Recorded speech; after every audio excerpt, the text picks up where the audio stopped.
कृष्णाय वासुदेवाय हरये परमात्मने प्रणतः क्लेशनाशाय गोविंदाय नमो नमः। हरे कृष्णा। जय श्री हरि। आप सभी भक्तों का दिन शुभ हो। आज मार्गशीर्ष मास का 22वां पावन प्रभात उदित हुआ है।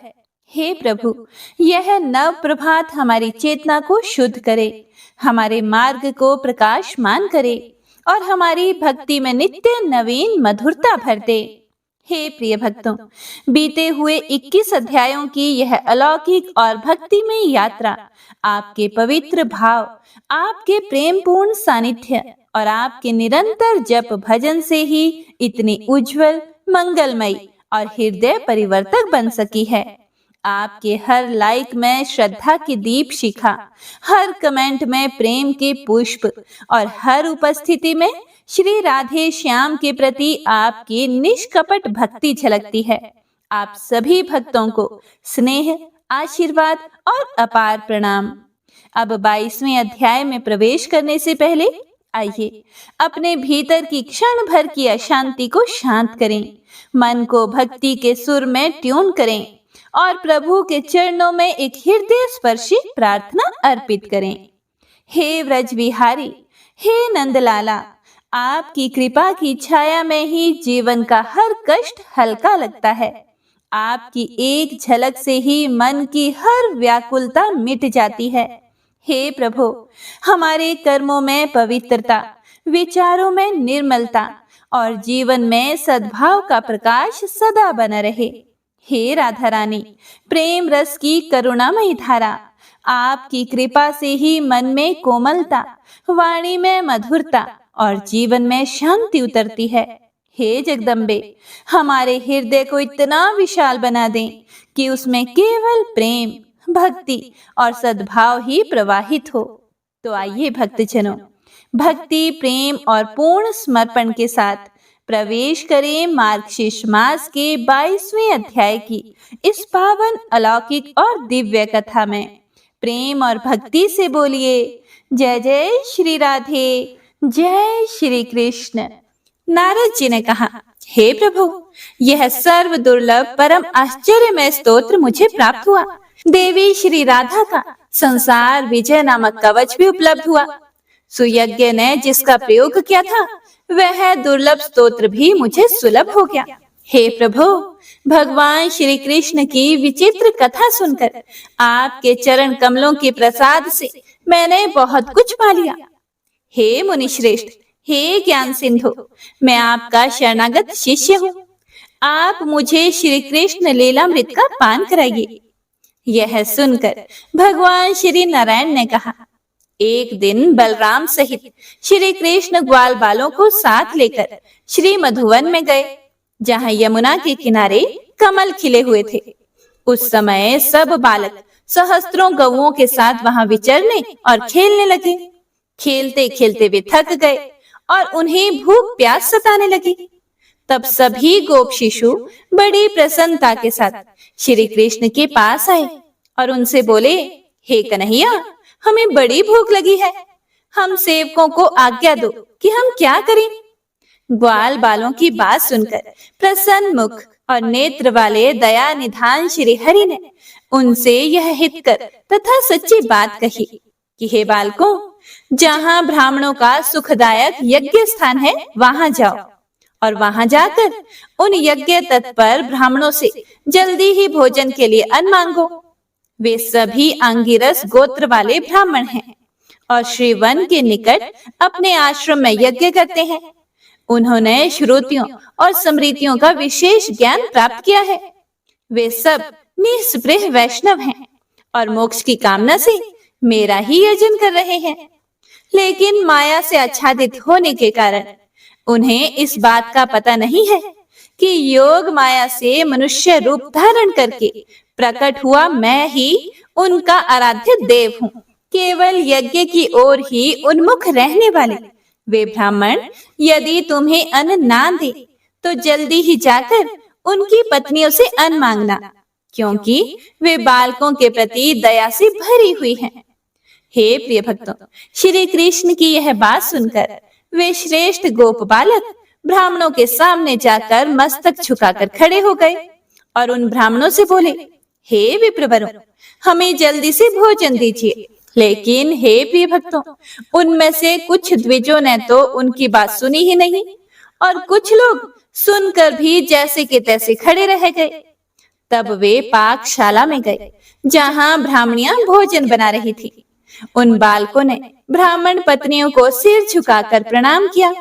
प्रणाम करके वे सभी बालक उन पतिव्रता ब्राह्मणियों से बोले, हे माताओं, हम सब बालक भूख से पीड़ित हैं, हमें भोजन दीजिए। उन बालकों की बात सुनकर और उनकी मनोहर आकृति देखकर उन सती साध्वी ब्राह्मणियों ने मुस्कुराते हुए आदर पूर्वक उन बालकों से पूछा, हे समझदार बालकों, तुम कौन हो? किसने तुम्हें यहाँ भेजा है और तुम्हारे नाम क्या है? हम तुम्हें व्यंजन सहित अनेक प्रकार का श्रेष्ठ भोजन प्रदान करेंगे। ब्राह्मणियों की बात सुनकर वे सभी स्निग्ध एवं हृष्ट पुष्ट गोप बालक प्रसन्नता पूर्वक हंसते हुए बोले कि हे माताओं, हमें बलराम और श्री कृष्ण ने आपके पास भेजा है। हम लोग भूख से बहुत पीड़ित हैं, हमें भोजन दीजिए, हम शीघ्र ही उनके पास लौट जाएंगे। यहाँ से थोड़ी दूर पर वन के भीतर भांडीर वन के निकट मधुवन में बलराम और केशव बैठे हुए हैं। वे दोनों भाई भी थके मांदे और भूखे हैं तथा भोजन मांग रहे हैं। हे माताओं, आपको अन्न देना है या नहीं देना है, यह शीघ्र ही हमें इसी समय बता दो। गोपों की बात सुनकर ब्राह्मणियां खुशी से खिल उठी। उनके नेत्रों में आनंद के आंसू छलक आए और सारे अंग पुलकित हो उठे। उनके मन में बड़ी इच्छा थी कि हमें श्री कृष्ण चरणों के दर्शन हो। फिर उन ब्राह्मणियों ने सोने, चांदी और फूल की थालियों में प्रसन्नता पूर्वक तरह तरह के व्यंजनों से युक्त अत्यंत मनोहर अघनी के चावल का भात, खीर, स्वादिष्ट पीठा, दही, दूध, घी और मधु रखकर श्री कृष्ण के निकट प्रस्थान किया और वे मन ही मन अनेक प्रकार के मनोरथ लेकर जाने को उत्सुक हुई। ब्राह्मण पत्नियां धन्य और पतिव्रत प्रायणा थी, इसीलिए उनके मन में श्री कृष्ण दर्शन की उत्कंठा जाग उठी। उन्होंने वहां पहुंचकर बालकों सहित श्री कृष्ण और बलराम के दर्शन किए। श्री कृष्ण वट के मूल भाग के निकट बालकों के बीच में बैठे हुए थे, इसीलिए तारों के बीच विराजमान चंद्रमा के समान शोभा पा रहे थे। श्याम अंग, किशोर अवस्था और शरीर पर रेशमी पीतांबर से वे बड़े सुंदर लगते थे। मुख पर मंद मंद मुस्कान खिल रही थी। शांत स्वरूप राधा कांत बड़े मनोहर प्रतीत होते थे। उनका मुख शरद काल की पूर्णिमा के चंद्रमा को लज्जित कर रहा था। उन्होंने गले में आजानु लंबिनी शुभ्र रत्नमाला धारण कर रखी थी। नखों और कपोलों का सौंदर्य देखने ही योग्य था। सुंदर लाल रंग के ओंठ पके बींब फल को लज्जित कर रहे थे। वे परिपक्व अनार के दानों की भांति सुंदर दंत पंक्ति धारण किए थे और सिर पर मोर पंख का मुकुट शोभा दे रहा था। ब्रह्मा, शिव, धर्म, शेषनाग तथा बड़े बड़े मुनीश्वर उनकी स्तुति करते हैं। ऐसे परमेश्वर के दर्शन करके ब्राह्मण पत्नियों ने भक्ति भाव से उन्हें प्रणाम किया और अपने ज्ञान के अनुरूप उन मधुसूदन की स्तुति की। ब्राह्मण पत्नियां बोली, हे भगवान, आप स्वयं ही परब्रह्म, परम धाम, निरीह, अहंकार रहित, निर्गुण निराकार तथा सगुण साकार है। आप ही सबके साक्षी, निर्लेप एवं आकार रहित परमात्मा हैं। आप ही प्रकृति पुरुष तथा उन दोनों के परम कारण हैं। सृष्टि, पालन और संहार के विषय में नियुक्त जो ब्रह्मा, विष्णु और शिव ये तीन देवता कहे गए हैं, वे भी आपके ही सर्व बीजमय अंश हैं। हे परमेश्वर, जिनके रोम कूप में संपूर्ण विश्व निवास करता है, वे महाविराट महाविष्णु हैं। और हे प्रभु, आप उनके जनक हैं। आप ही तेज और तेजस्वी हैं, ज्ञान और ज्ञानी हैं तथा इन सब से परे हैं। वेद में आपको अनिवर्चनीय कहा गया है, फिर कौन आपकी स्तुति करने में समर्थ है? आप संपूर्ण शक्तियों के बीज तथा सर्व शक्ति स्वरूप हैं, समस्त शक्तियों के ईश्वर हैं, सर्वरूप हैं तथा सब शक्तियों के आश्रय हैं। आप निरीह स्वयं प्रकाश, सर्वानंदमय तथा सनातन हैं। अहो, आकारहीन होते हुए भी आप संपूर्ण आकारों से युक्त हैं। सब आकार आपके ही हैं। आप संपूर्ण इंद्रियों के विषय को जानते हैं, तो भी इंद्रियवान नहीं है। जिनकी स्तुति करने तथा जिनके तत्व का निरूपण करने में सरस्वती जड़वत हो जाती हैं, महेश्वर, शेषनाग, धर्म और स्वयं विधाता भी जड़ तुल्य हो जाते हैं।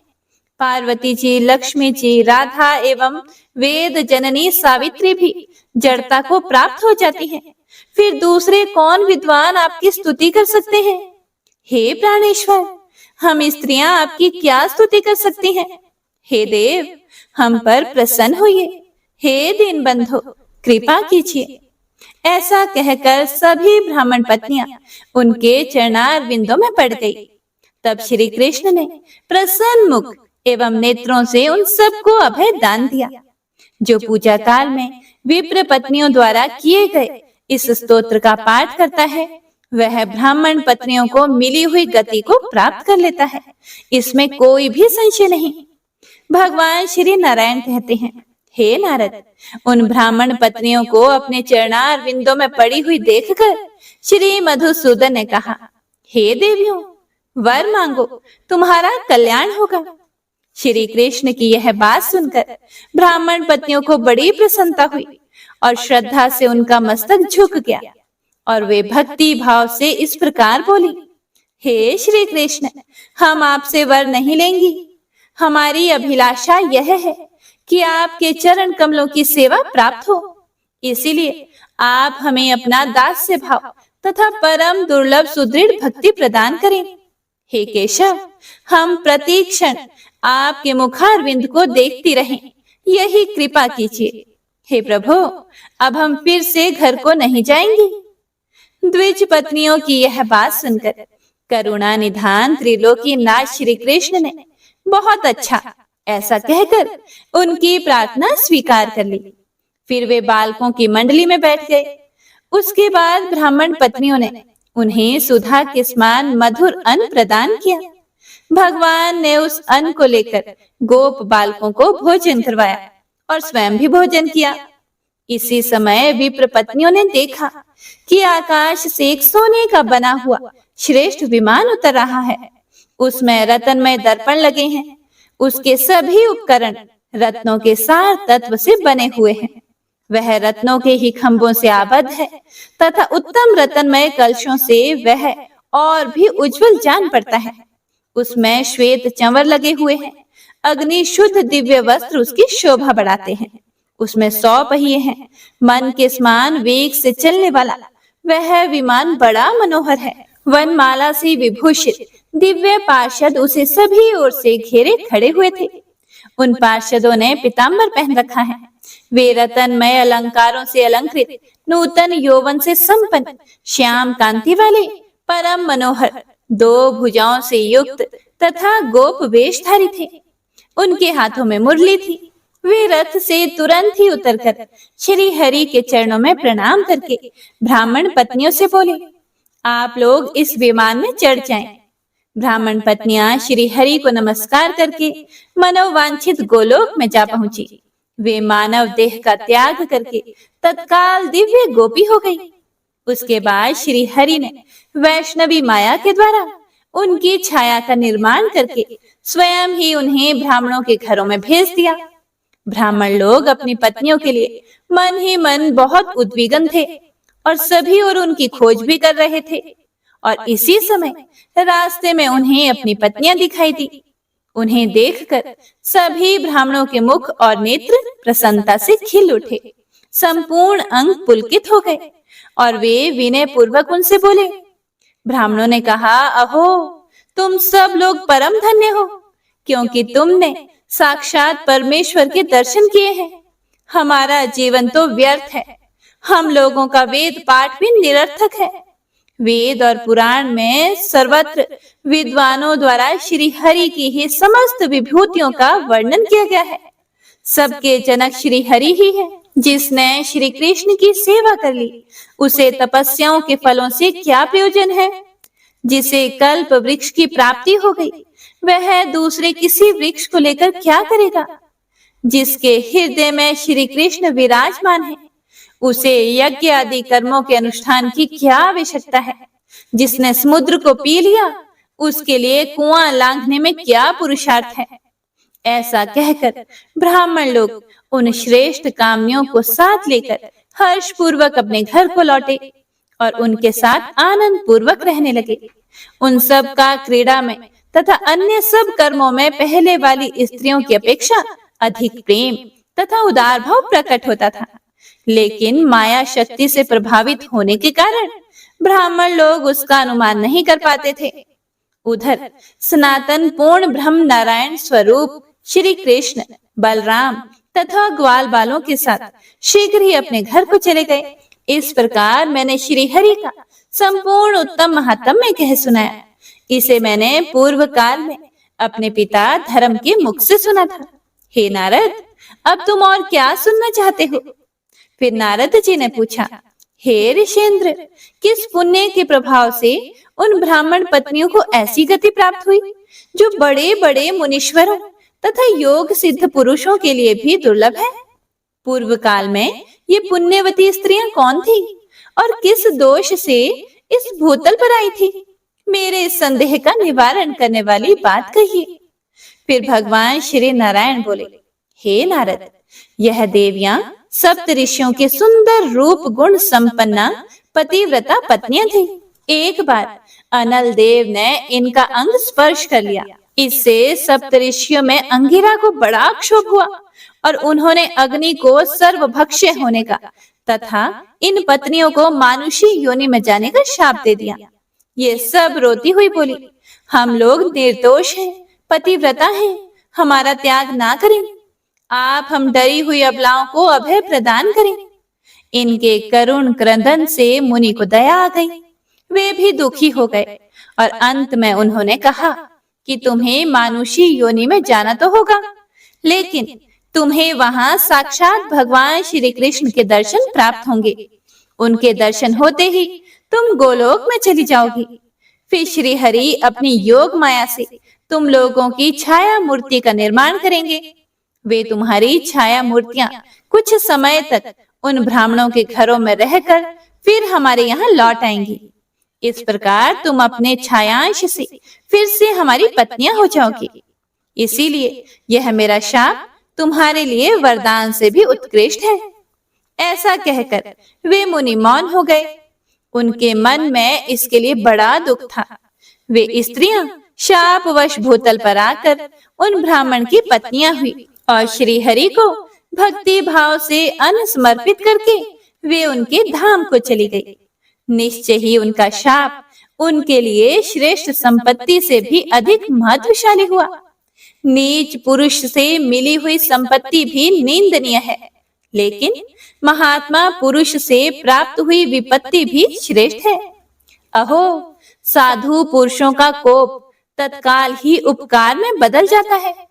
विपत्ति के बिना भूतल पर किसी की महिमा कैसे प्रकट हो सकती है? पतियों के परित्याग से भूमि पर उत्पन्न हुई ब्राह्मण पत्नियां श्री हरि के दर्शन से सदा के लिए भव बंधन से मुक्त हो गई। इस प्रकार मैंने श्री हरि के इस उत्तम चरित्र को पूर्ण रूपेण कह सुनाया। उन पुण्यवती ब्राह्मणियों के मोक्ष की यह मनोरम कथा अद्भुत है। हे नारद, श्री कृष्ण की लीला कथा पद पद में नई नई जान पड़ती है। इसे सुनने वालों को कभी भी तृप्ति नहीं होती। भला कल्याणमयी कथा के श्रवण से कौन तृप्त होता है? मैंने पूज्य पिताजी के मुख से जितना रमणीय भगवत चरित्र सुना था उसका वर्णन किया। अब तुम अपनी इच्छा बताओ, फिर क्या सुनना चाहते हो? नारद जी ने कहा, हे कृपा निधान, हे जगत गुरु, आपने पूर्व काल में पिता के मुख से श्री कृष्ण की जो जो मंगलमयी लीलाएं सुनी हैं, वे सब मुझे सुनाइए। आगे श्री सूत जी महाराज कहते हैं, हे शौनक, देव ऋषि का यह वचन सुनकर भगवान नारायण ने स्वयं ही श्री कृष्ण महिमा के अन्य अन्य प्रसंगों का वर्णन आरंभ किया। ओम नमो नारायणाय। हे प्रिय भक्तों, तो आज की महात्म्य कथा यहीं पर समाप्त होती है। इससे आगे का वर्णन आप सभी भक्तजन अगले अध्याय में जरूर सुनिएगा। आइए अब गजेंद्र मोक्ष स्तोत्र का पाठ करते हैं। इस माह में गजेंद्र मोक्ष स्तोत्र पढ़ने मात्र से जहां हर तरह के ऋण कर्ज से मुक्ति मिलती है, वहीं 10 दिशाओं से शुभ फल दिलाने में भी सक्षम है। इस स्तोत्र का जाप करने से जीवन में किसी भी प्रकार की परेशानियों से मुक्ति मिलती है। श्रीमद् भगवत गीता के 3रे अध्याय में गजेंद्र स्तोत्र पढ़ने को मिलता है। इस स्तोत्र में हाथी और मगरमच्छ के साथ हुए युद्ध का वर्णन किया गया है और गजेंद्र जब युद्ध से हार जाता है तो भगवान श्री हरि विष्णु का ध्यान करके उनकी स्तुति करता है और उसकी स्तुति से प्रसन्न होकर भगवान श्री हरि विष्णु आते हैं और उसे मोक्ष प्रदान करते हैं। और हे प्रिय भक्तों, इस पाठ को करते समय अगर हम अपने मन में यह भावना रखें कि हे श्री हरि विष्णु, हे मेरे प्रभु, जिस प्रकार से आपने गजेंद्र को परेशानी से बाहर निकाला, उसी प्रकार से हमें भी हमारी परेशानियों से बाहर निकालिए, तो यकीन मानिए निश्चित ही भगवान श्री हरि विष्णु हमारी मदद स्वयं करते हैं। तो आइए अब सच्चे मन से भगवान श्री हरि विष्णु का ध्यान करके इस परम कल्याणकारी स्तोत्र का पाठ करते हैं। जय श्री हरि विष्णु। शुक जी ने कहा कि बुद्धि के अनुसार पिछले अध्याय में वर्णन किए गए रीति से अपने मन को नियंत्रित करके और हृदय को स्थिर करके गजेंद्र अपने पिछले जन्म में याद किए गए सर्वोच्च कार्य और बार बार जप किए जाने वाले स्तोत्र का जाप करने लगा।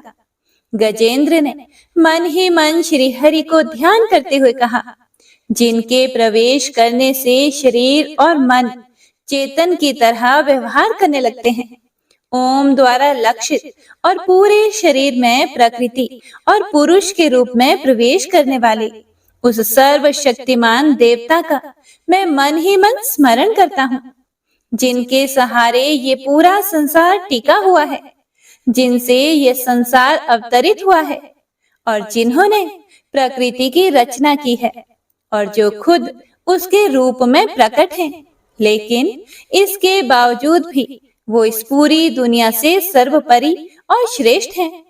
ऐसे अपने आप और बिना किसी कारण के भगवान की मैं शरण में जाता हूँ और अपने संकल्प शक्ति के बल पर अपने ही स्वरूप में रचित और सृष्टि काल में प्रकट एवं प्रलय में अप्रकट रहने वाले इस शास्त्र प्रसिद्धि प्राप्त कार्य कारण रूपी संसार को, जो बिना कुंठित दृष्टि के साक्ष्य रूप में देखते रहने पर भी लिप्त नहीं होते, चक्षु आदि प्रकाशकों के परम प्रकाशक प्रभु, आप मेरी रक्षा करें।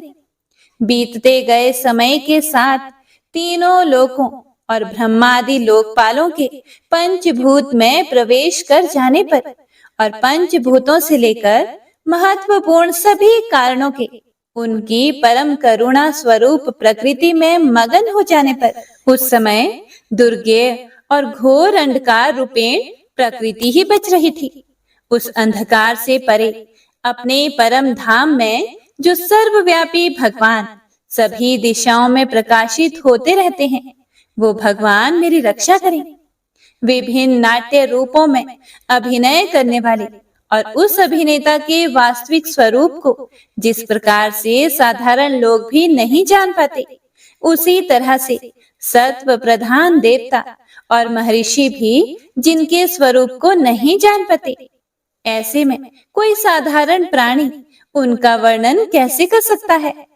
ऐसे दुर्गम चरित्र वाले भगवान मेरी रक्षा करें। अनेकों शक्ति से मुक्त सभी प्राणियों को आत्म बुद्धि प्रदान करने वाले, सबके बिना कारण हित और अतिशय साधु स्वभाव ऋषि मुनिजन, जिनके परम स्वरूप को देखने की इच्छा के साथ वन में रहकर अखंड ब्रह्मचर्य तमाम अलौकिक व्रतों को नियमों के अनुसार पालन करते हैं, ऐसे प्रभु ही मेरी गति हैं। वह जिनका हमारी तरह ना तो जन्म होता है और ना जिनके द्वारा अहंकार प्रेरित कर्म ही होते हैं, जिनके निर्गुण स्वरूप का ना कोई नाम है और ना ही कोई रूप है। इसके बावजूद भी समय के साथ इस संसार की सृष्टि और प्रलय के लिए अपनी इच्छा से अपने जन्म को स्वीकार करते हैं। उन अनंत शक्ति संपन्न परम ब्रह्म परमेश्वर को मेरा नमस्कार है। उन प्राकृत आकार रहित और अनेक रूप वाले अद्भुत भगवान को मेरा बारंबार नमस्कार है। स्वयं प्रकाशित सभी साक्ष्य परमेश्वर को मेरा शत शत नमन है। वैसे देव जो मन, वाणी और चित्त वृत्तियों से परे हैं, उन्हें मेरा बारंबार नमस्कार है। विवेक से परिपूर्ण पुरुष के द्वारा सभी सत्व गुणों से परिपूर्ण, निवृत्ति धर्म के आचरण से मिलने योग्य और मोक्ष सुख की अनुभूति रूपी भगवान को मेरा नमस्कार है। सत्व गुणों को स्वीकार करके शांत, रजोगुण को स्वीकार करके घोर और तमोगुण को अपनाकर मूढ़ से प्रतीत होने वाले भेद रहित, अतएव सदा संभाव से स्थित ज्ञान धन प्रभु को मेरा नमस्कार है। शरीर, इंद्रिय आदि के समुदाय रूप सभी पिंडों के ज्ञाता, सबके स्वामी और साक्षी स्वरूप प्रभु को मेरा बारंबार नमस्कार है। सबके अंतर्यामी, प्रकृति के भी परम कारण लेकिन स्वयं कारण रहित भगवान को मेरा शत शत नमस्कार है। सभी इंद्रियों और सभी विषयों के जानकार, सभी प्रतीतियों के कारण रूप संपूर्ण जड़ प्रपंच और सबकी मूलभूता अविद्या के द्वारा सूचित होने वाले और सभी विषयों में अविद्या रूप से भासने वाले भगवान को मेरा नमस्कार है। सबके कारण लेकिन स्वयं कारण रहित तथा कारण होने पर भी परिणाम रहित होने की वजह से अन्य कारणों से भी विलक्षण कारण आपको मेरा बारंबार नमस्कार है। सभी वेदों और शास्त्रों के परम तात्पर्य, मोक्ष रूपी और श्रेष्ठ पुरुषों की परम गति देवता को मेरा नमस्कार है।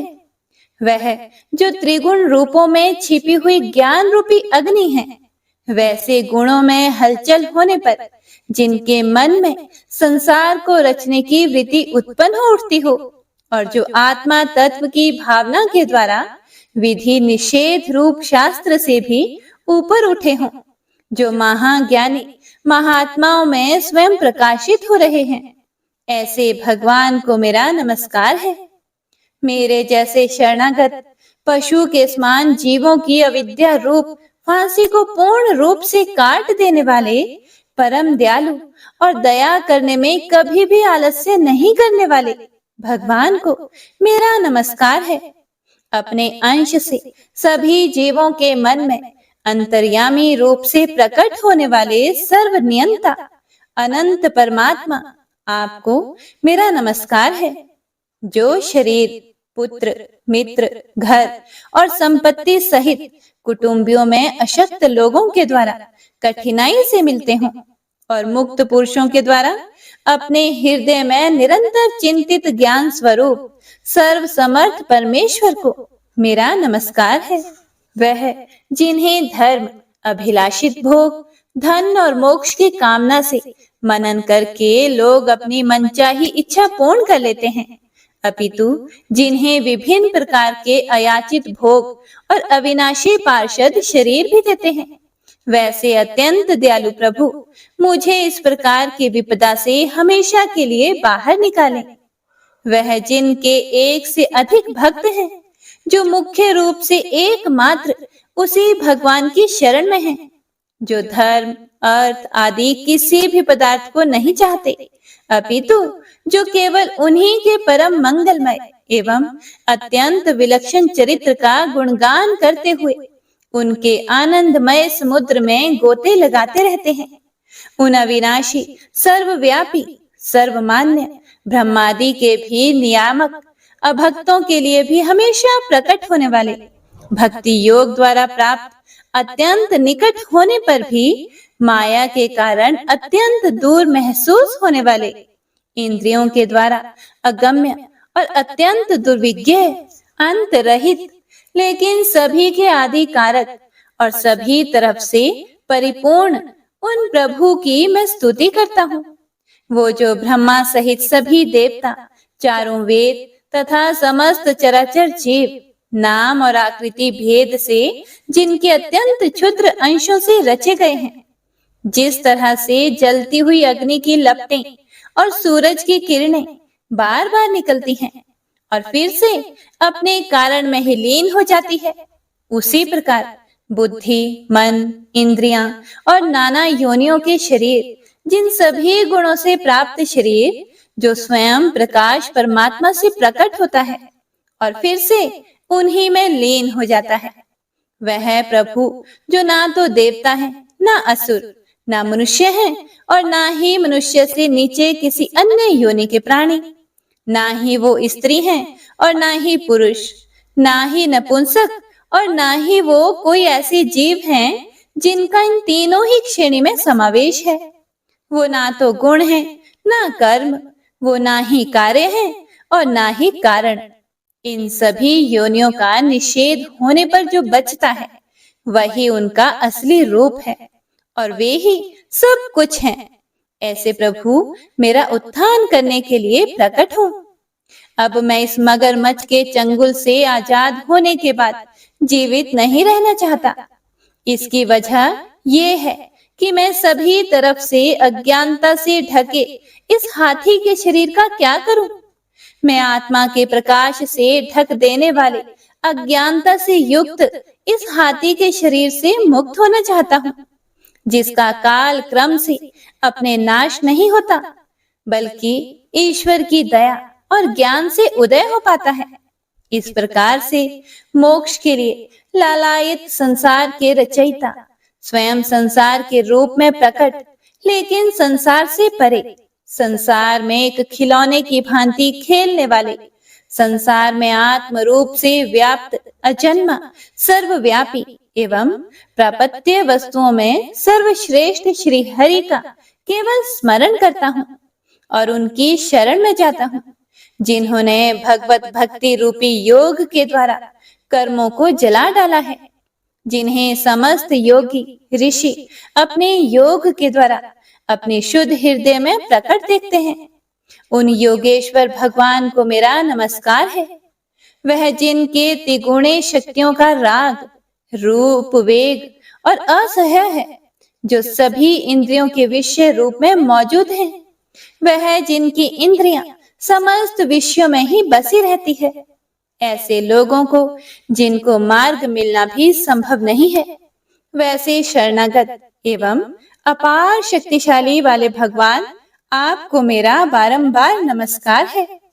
जिनकी अविद्या नाम के शक्ति के कार्य रूप अहंकार से ढके हुए हैं, वह जिनके रूप को जीव समझ नहीं पाते हैं, ऐसे अपार महिमा वाले भगवान की मैं शरण लेता हूँ। हे प्रिय भक्तों, श्री सुखदेव जी कहते हैं कि वह जिसने पूर्व प्रकार से भगवान के भेद रहित सभी निराकार रूप का वर्णन किया था, उस गजराज के करीब जब ब्रह्मा आदि अन्य कोई भी देवता नहीं आए, जो अपने विभिन्न प्रकार के विशेष विग्रहों को ही अपना रूप मानते हैं, ऐसे में साक्षात विष्णु जी, जो सभी के आत्मा होने के कारण सभी देवताओं के रूप हैं, तब वह वहां पर प्रकट हुए।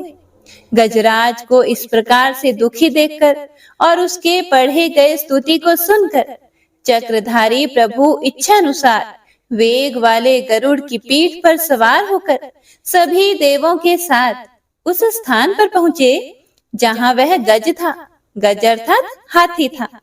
सरोवर के अंदर महाबलशाली मगरमच्छ द्वारा जकड़े और दुखी उस हाथी ने आसमान में गरुड़ की पीठ पर बैठे और हाथों में चक्र लिए भगवान श्री हरि विष्णु को आते हुए जब देखा, तो वह अपनी सूंड में पहले से ही उनकी पूजा के लिए रखे कमल के फूल को श्री हरि पर बरसाते हुए कहने लगा, सर्व पूज्य भगवान श्री हरि नारायण, आपको मेरा प्रणाम है। सर्व पूज्य भगवान श्री हरि, आपको मेरा नमस्कार है। लाचार हाथी को पीड़ित देखकर श्री हरि विष्णु गरुड़ से नीचे उतरकर सरोवर में उतर आए और वह दया से प्रेरित होकर ग्राह सहित उस गज को तुरंत ही सरोवर से बाहर निकाल आए और देवताओं के देखते ही देखते अपने चक्र से मगरमच्छ के गर्दन को काट दिया और हाथी को उस पीड़ा से बाहर निकाल लिया। तो इसी के साथ गजेंद्र मोक्ष स्तोत्र संपूर्ण हुआ। तो सभी एक बार प्रेम से बोलिए, भगवान श्री हरि विष्णु की जय। बंशी शोभित कर मधुर, नील जलद तन श्याम, अरुण अधर जनु बिंब फल, नयन कमल अभिराम, पूर्ण इंद्र अरविंद मुख, पीतांबर शुभ साज, जय मन मोहन मदन छवि, कृष्ण चंद्र महाराज।